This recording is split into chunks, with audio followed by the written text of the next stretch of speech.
Hey everyone, welcome back to another video. Today we're having a little look at this concrete maker slash TNT blast chamber. This is a very easy to build and 100% efficient design that I came up with a little while ago. One of my favorite redstone contraptions for sure. And I'm going to run through the build with you a little bit and just give you a few tips on building it. I'm not going to do a block by block, but I will leave a world download in the description below. But I would advise that you all watch the entire video before you download the world download. The reason is there's a couple of caveats that you're going to need to know about the TNT blast chamber. So yeah, stick around for the video, and if you enjoy, make sure you leave a like and consider subscribing. Let's get on with the video. Okay, so just to show you an example of what's happening, I've just got a player AFKing, placing down concrete powder. You can see here the machine is pushing the concrete powder along, turning it into concrete blocks, and then it is being destroyed by the TNT blast chamber. As you're going to see from every explosion of the blast chamber, there are no blocks left behind, so this thing is 100% efficient. The efficiency, however, only really lasts for concrete and wood. We'll get a little bit more into that in a second.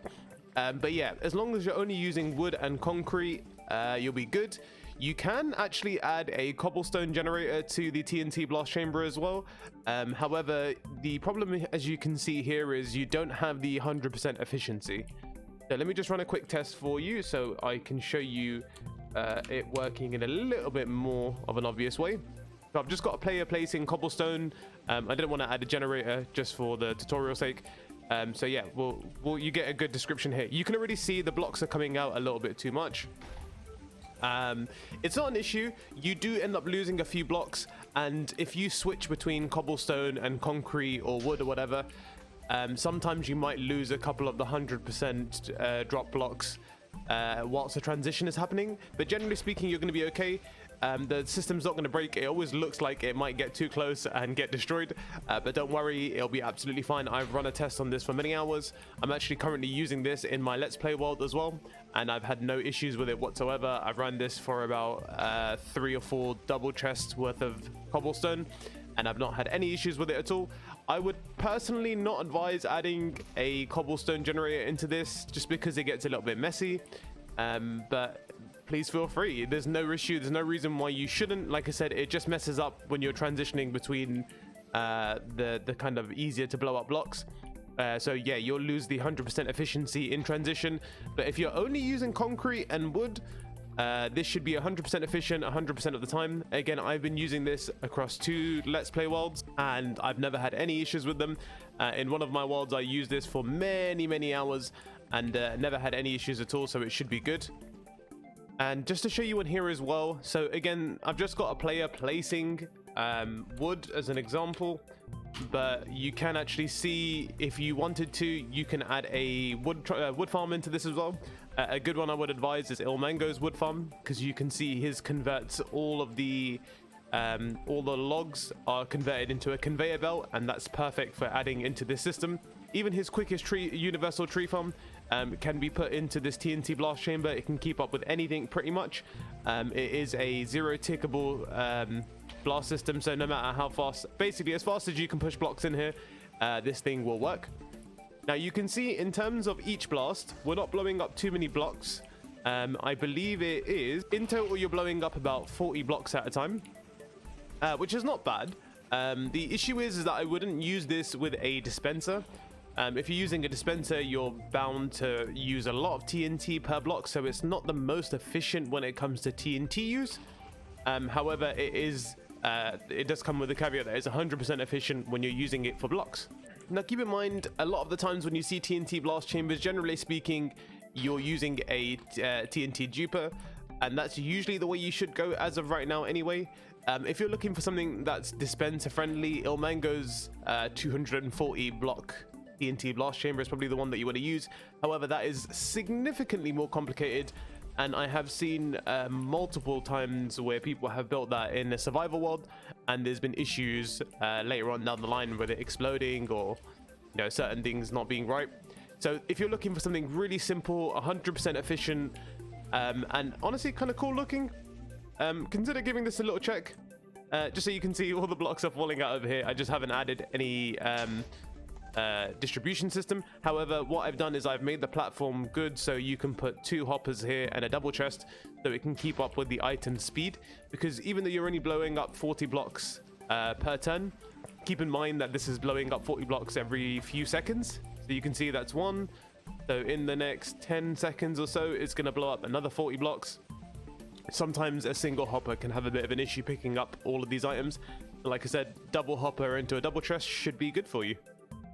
So, okay, so if we take our attention back to the concrete version, just want to run through this one more specifically with you guys, because this is probably the one that most people are going to use and the one that everyone's probably more interested in. So I just want to run through a few of the small details. One of the best things about this concrete maker or TNT blast chamber, especially the concrete maker version, is that it doesn't actually require an on or off switch. It actually just requires you to use the system to be turned on and off. And then once you're done using the system, you can just go ahead and walk away. Generally speaking, there shouldn't be any issues with just kind of leaving the system as it is. The only time there might be an issue is if there's a block incorrectly placed, but you can actually go ahead and mitigate any problems with that. You see, how I'm going to leave things in the world download is exactly how you need to build this blast chamber. So this is the most important warning out of all of the things I've mentioned in this video so far. Please make sure when you're building it that the blocks that you see just in this region here, so all of these blocks are not important because they are just pushing into the blast chamber. But as you see these blocks placed over here and these blocks into the system here, this is how the system needs to start.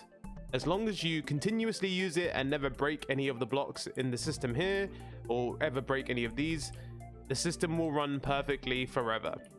If you don't put any of these blocks in, you're going to have issues where things desync and maybe a TNT drops at the wrong time and things can break.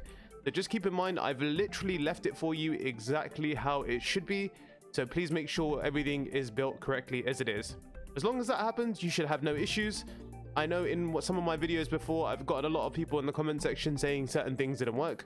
Obviously, just keep in mind, you do need to watch the entire video in order to understand how things work. So just keep a good eye out for that little bit of information and you should be good. So again, the system generally works in that you don't need to turn it on and off. So I'll just show you a little bit closer. If I get the player to start using it again, you can see the items are being popped out whilst he's using it. As soon as he stops using it, it will stop. And you can see here now the system is running as it is. So we'll let it do a couple rounds. So we'll let it do one more blast and get a little bit of a better look around actually whilst we do its thing. So you can see in terms of components, the most expensive part is actually the duping system. The actual TNT blast chamber itself is really cheap and really straightforward to build. It requires very little attention. Like I said, the most important part is just the block placement and making sure it's in the right place when you first do it. So now you can see it's still dropping his items off. He's still getting fed. The system's all still running. And let's say now you're done with your AFK session. You want to leave. And let's do it at an awkward time. Just when the last TNT drops. You can see this drop has stopped. Last TNT has blasted. Everything is in the position that it should be. Next time you come around to using it, there should be 0 issues and everything should work as intended. You can add as much storage as you want on here. You can add a shulker box unloading system. There's a bunch of stuff that you can do. Have a look on the internet and you'll get quite a lot of information about what you can do. If you guys want any more additionals that you'd like me to make a video on, I can make a video with attaching some of my favorite things onto the system. I did mention earlier Ilmango's universal tree farm and stuff like that, or even his simple tree farm could work on here. It does require a mechanism. You'd probably need to use his universal tree farm if you're not familiar with his downward push piston pushing thing, block maneuver thing. So if you're not familiar with that, you will need to build his universal tree farm.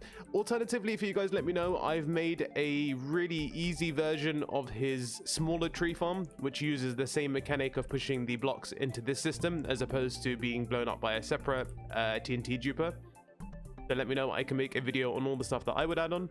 But I think other than that, everything else should be pretty straightforward.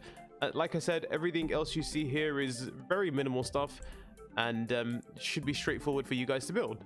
So one of the last things I want to mention about this video is for the the piston pusher that uses the mechanism to push all the concrete and stuff around.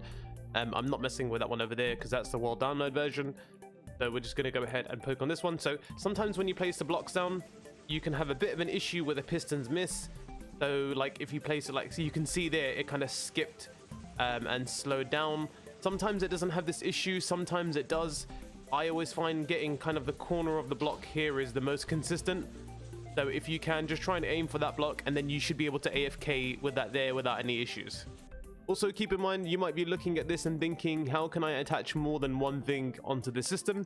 So I'm going to go ahead and bring us over here, and you can kind of get an idea. So now let's say you're using this as your concrete maker instead, and you want to add on another module. What you can do is actually, this obsidian block here is quite unnecessary. You can actually go ahead and put another 0-tick piston to enter in on this side, and then you could have the tree farm pushing in the wood from this side. And then if you want to go for any more extensions, in fact, you can add a system if you're not worried about like orientation and stuff. You can have a system pushing down pistons from this side, and then you can have another system here. So that's you basically with 3 inputs into one system. As long as you're not using them at the same time, you'll be all good. Shamefully in the back, you can see my my decision to start making a tutorial, and unfortunately gave up on it because I'm not good at tutorials. They require a lot of attention, and I have to go back and forth in picking out what I need, because even though I built this, it was probably about a year ago or like 9 months ago that I originally built it. And every time I've built it since, I usually either use a Litematica or I go back and forth or take some pictures and then just build off of that design. I'm going to do you guys one more favor, although I'm sure a lot of you in the community are smart enough to have figured it out. To get the system started, the TNT needs to be placed there. So I'm going to go ahead and consider this the stamp of approval for Litematica. So as this system stands right now, as long as you build it exactly the same, block for block, not including these, but please make sure you be careful because there is water here. So when you're building this, put a block here first and then put water down. So guys, that's the end of the video. I hope you guys end up enjoying this and find this very useful. Like I said, this is one of my favorite redstone videos. So if you have any questions, please make sure you leave it in the comments down below. If you would like a block by block, go ahead and give this video 100 likes. If we can get 100 likes, I'll get over my fear of a block by block tutorial, and I will build this for you guys. But in the meantime, enjoy the world download, use Litematica, and remember, happy mining, guys. Bye-bye.